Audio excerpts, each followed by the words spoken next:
ఎంతగానో భయభక్తులతో పెంచిందండి. మా నాన్నగారు వాళ్ళు నౌకరుగా పనిచేస్తూ పెద్ద రైతుల దగ్గర వాళ్ళు పెద్దవాళ్ళయి వాళ్ళకి వివాహాలే మేము పుట్టిన తర్వాత కూడా మా నాన్నగారు ఎంతగానో కష్టపడేవారు. మేము పుట్టిన తర్వాత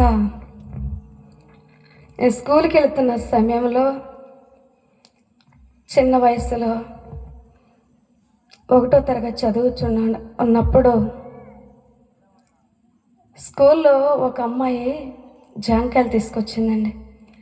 తీసుకొస్తే మా నాన్న నాకు డబ్బులు ఇస్తాడు, నేను మా నాన్న దగ్గర అడిగి తర్వాత తీసుకొని అమ్మాయికి ఇస్తానని 10 పైసలు పెట్టి నేను ఒక జాంకాయ కొనుక్కున్నానండి. అప్పు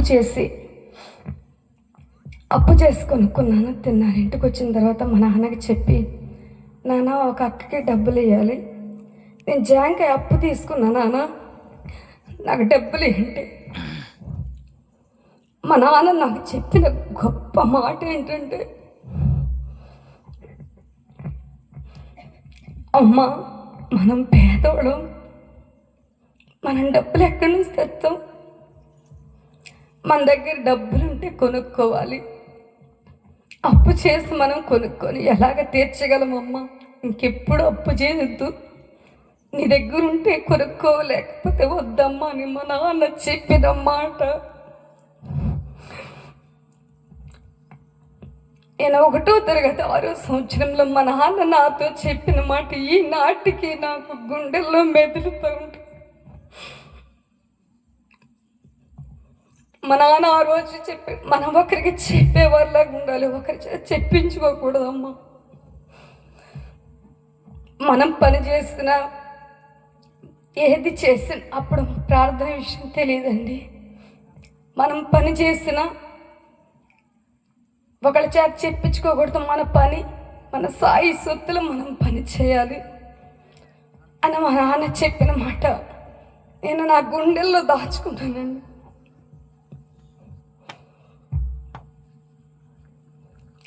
మా నాన్న మాట చెప్పి నాకు డబ్బులు ఇచ్చారు. తర్వాత నేను అమ్మాయికి కట్టేశాను. తర్వాత ఇంకెప్పుడు అప్పు చేయలేదు. నా దగ్గర ఎప్పుడు ₹1 కూడా నేను దాచుకోను. ఆ రోజు నుంచి ఈ రోజు వరకు కూడా.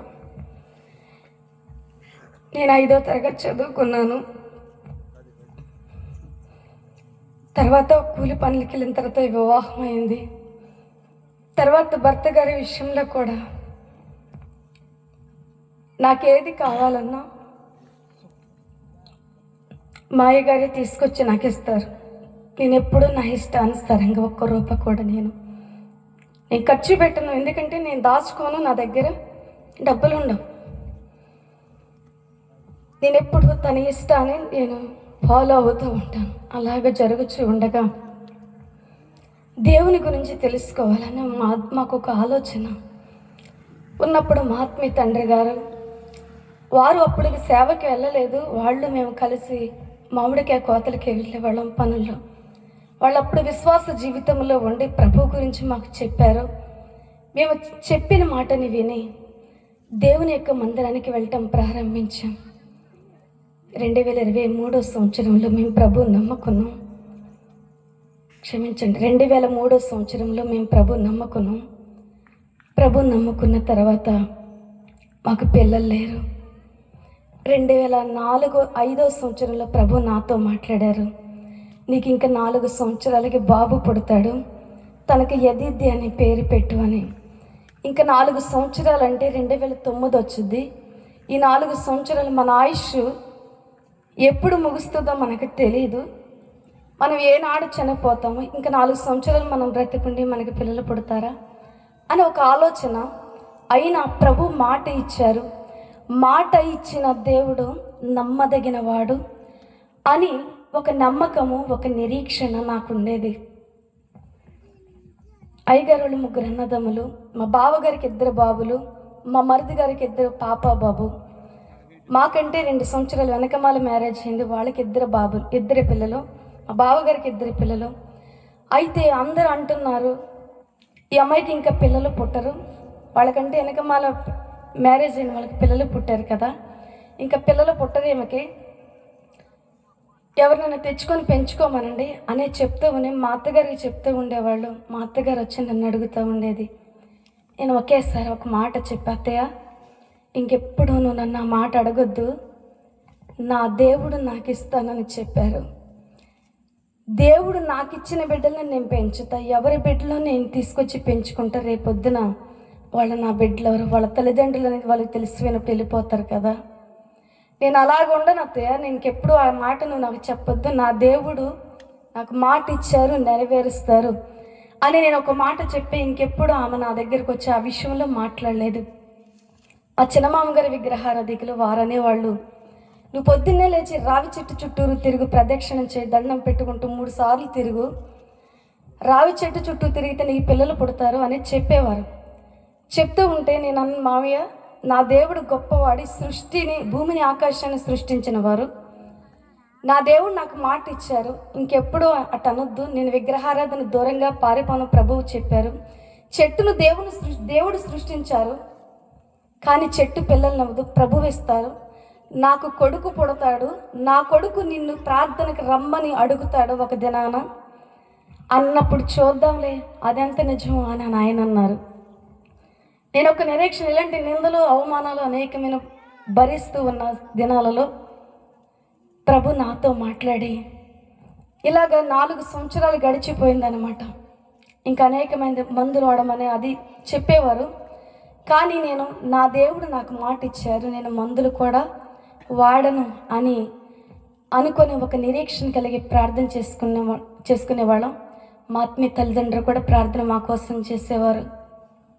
ఇలాగ జరుగుతూ ఉండగా 2009లో మా బాబు పుట్టాడు. 2009లో బాబు పుట్టిన 2007లో ప్రభు మాకు లోపుడు గ్రామం సేవకి వెళ్ళమని చెప్పారు.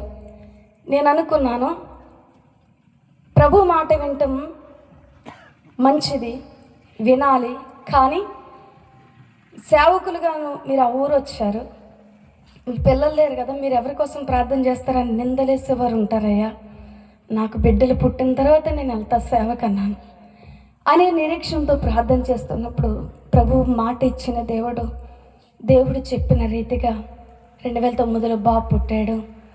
తర్వాత ప్రార్థనలో ఉన్నప్పుడు ప్రభు చెప్తూ ఉన్నారు, ఇంకా సేవకి వెళ్ళమని చెప్తూ ఉన్నారు. ఇంకా నిర్లక్ష్యం చేస్తూ ప్రార్థనలో ఉంటూ ఇంటికాడుంటూ అలాగే గడుపుచున్న దినాలలో అయ్యగారికి నడువు నొప్పి వచ్చిందండి.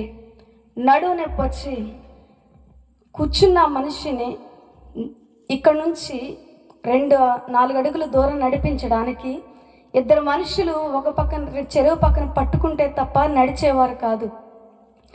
అలాంటి భయంకరమైన నడువు నొప్పి వస్తే, ప్రభువా నీ మాట వింటామయ్యా, క్షమించయ్యా, నువ్వు సేవకి వెళ్ళమంటే మేము వెళ్ళలేదు, నువ్వు చెప్పినట్టు వింటాం ప్రభువా అని మేము ప్రార్థన చేసుకుంటాం.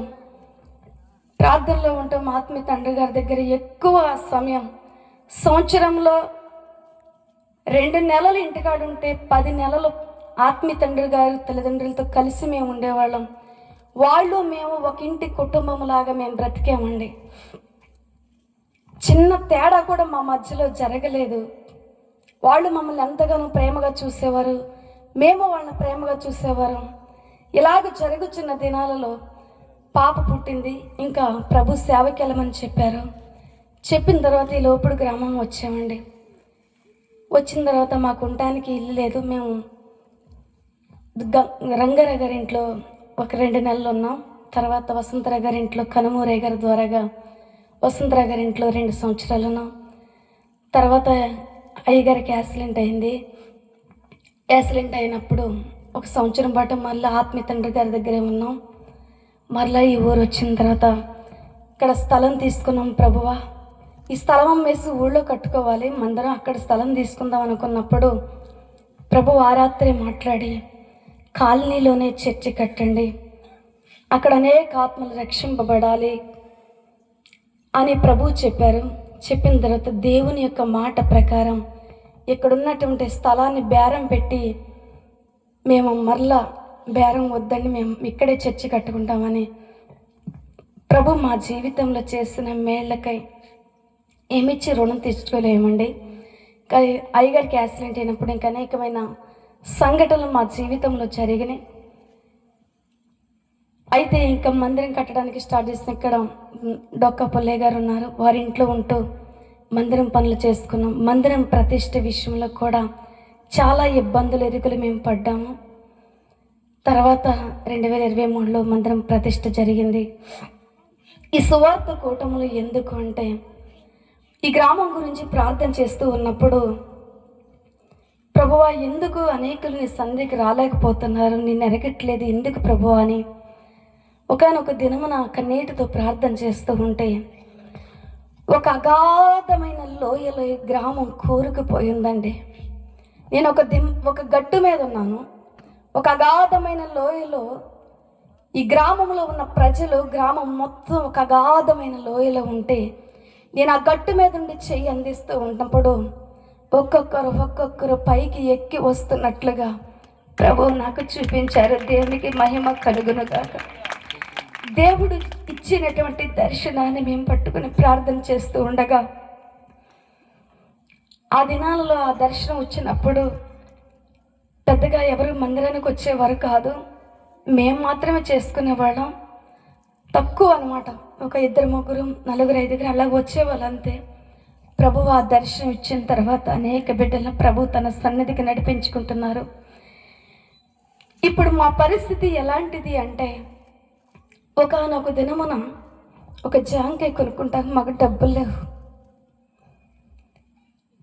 ఒకానొక దినమున కరోనా టైంలో మాకు తినడానికి ఆహారం లేక, అప్పుడు సరుకులు సరఫరా ఉండే కాదు. ఇటోళ్ళని అటోళ్ళని ఇటు వెళ్ళనిచ్చేవాడు కాదు. అలాంటి పరిస్థితుల్లో మా బాబుకి 11 సంవత్సరాలు. మా బాబుని టాపీ పనికి పంపించే మా తమ్ముడు వెంట మా బాబుకి నేనంటే చాలా ఇష్టమండి. టాపీ పనికి పంపిస్తే నాకు మా అమ్మ కావాలి, నాకు మా అమ్మ కావాలని ఏడ్చేవాడంట.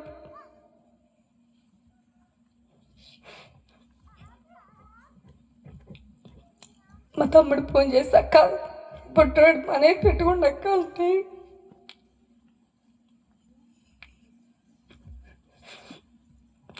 అయ్యా నేను తీసుకొస్తే నా దేవుని దగ్గర నేను ప్రార్థన చేస్తున్నాను. అయ్యా నువ్వు అవమానపరిచే దేవుడు కాదయ్యా, నీ మాట చొప్పున మేము నీ పని చేస్తున్నాం.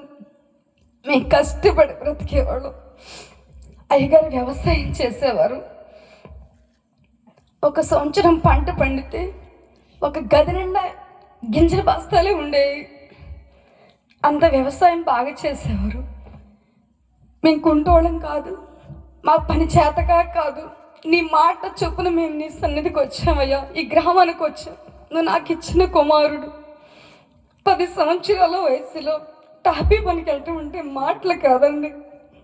ఎంతటి బాధ అనుభవించామంటే, నా కొడుకును చూసి నేను తట్టుకోలేకపోయాను. ఆ రోజు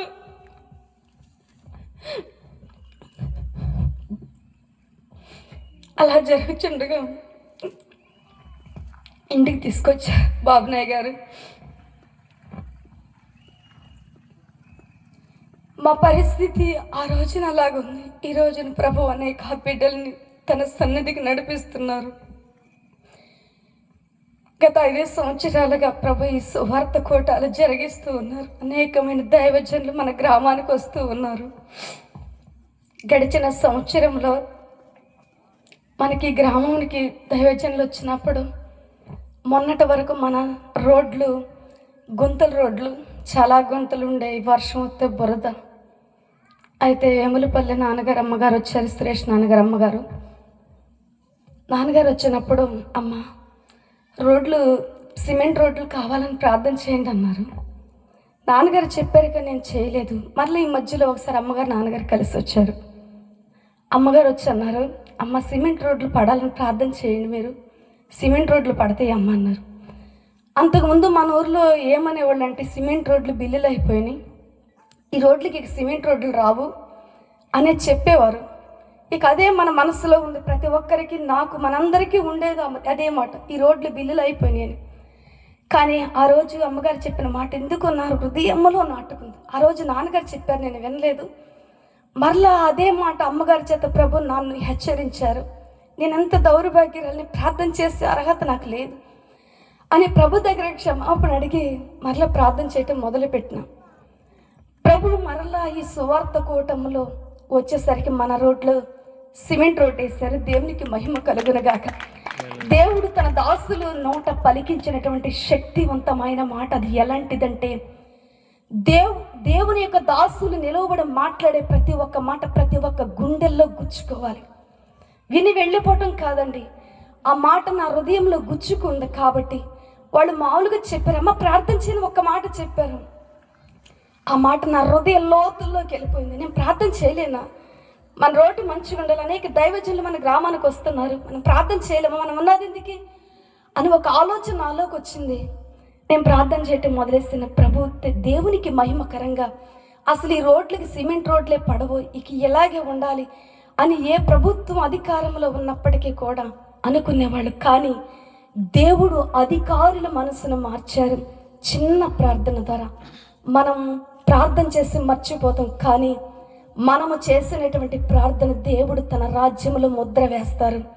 కాబట్టి ఇక ఈ సభల విషయంలో కూడా ప్రభు నాకు ఇచ్చిన సంఘ బిడ్డలు గండెచెర్ల, లోపొడి, చింతలపొడి, మల్లాయగూడెం ఇటు గ్రామాల్లో ఉన్నటువంటి వారు ఎలాంటి స్థితి గలవారని నేను ఒక మాట చెప్పి ముగిస్తాను. మేము ఎలాంటి పేద స్థితి నుంచి బయటకు వచ్చామో వారు కూడా పేదవారే. వారికి ఏమి ఆస్తులు లేవు, వారికి ఏమి జాబులు లేవు. వారి చేతుల కష్టార్జితాన్ని రక్తమును ఒడిచి చెమటగా ఒడిచి సంపాదించిన కష్టార్జితం ప్రభు ఒక్కొక్కరితో మాట్లాడి గుప్పిలి విప్పడానికి ప్రభు తన యొక్క కృపను చూపించారు.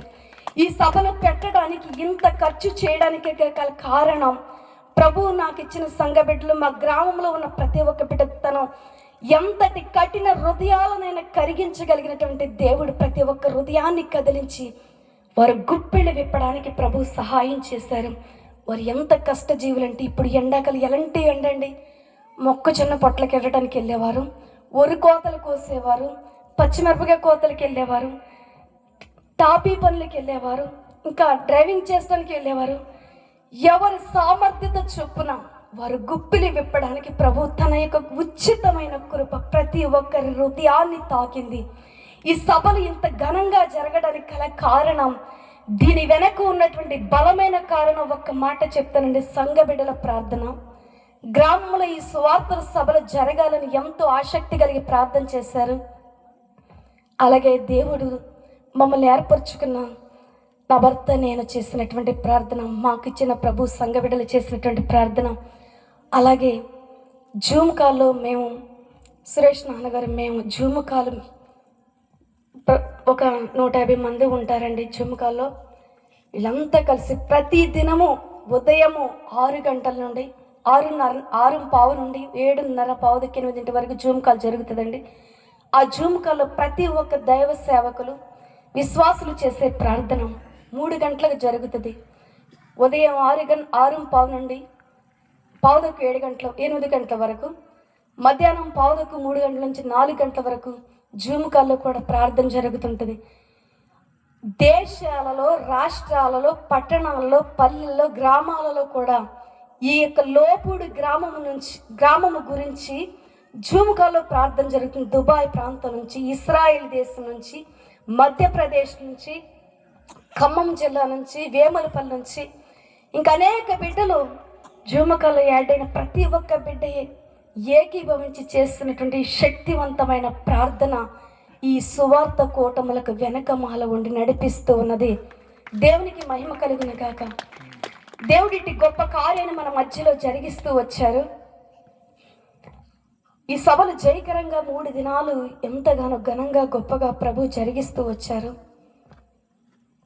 అలాగే ఇంకా సంఘం అభివృద్ధి పొందాలని, అనేక బిడ్డలు రక్షింపబడాలి, గ్రామం కదిలింపబడాలి, ఒక ఆత్మ కూడా నశించిపోవటం ఇష్టం లేదని సెలవిచ్చినటువంటి దేవుడు ఈ గ్రామంలో ఉన్న ప్రతి ఒక్క బిడ్డను రక్షించాలని మేము ఎంతగానో ఆశపడుచున్నాం. ప్రభు నాకు ఇచ్చిన దర్శనాన్ని బట్టి మేము ప్రార్థన చేస్తున్నాం. మీరు ప్రార్థన చేయండి. దేవుడు చేసిన ప్రార్థన మర్చిపోరు. కాబట్టి ప్రతి ఒక్కరూ ప్రార్థన చేద్దాం. ఈ చిన్న సాక్ష్యాన్ని దేవుడు తన వినికిడిలో దీవించి ఆశీర్వదించును గాక. ఆమెన్.